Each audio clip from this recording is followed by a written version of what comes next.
This tree was downed about a week ago, and it's been sitting here since it was cut up. And this is about 15, well, maybe about 16% moisture on the edge here. Okay. It is about 11%. If we go to the end grain, you see the grains running this way.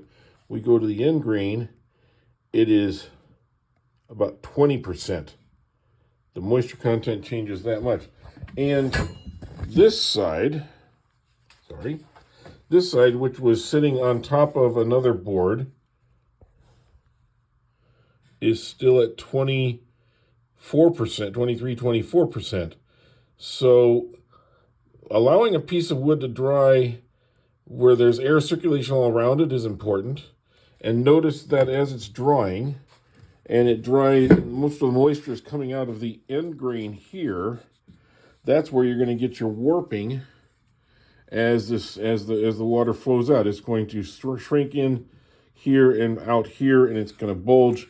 And so this flat surface that you cut a few weeks before is going to start to ripple and change as the moisture comes out of it. So maintaining a consistent moisture across the entire blank is what airflow is all about.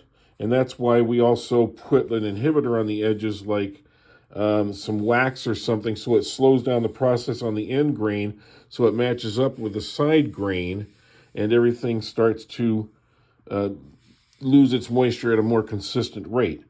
I hope this little video helps you, and if it does, please hit the like button, and if you can, subscribe. Thank you.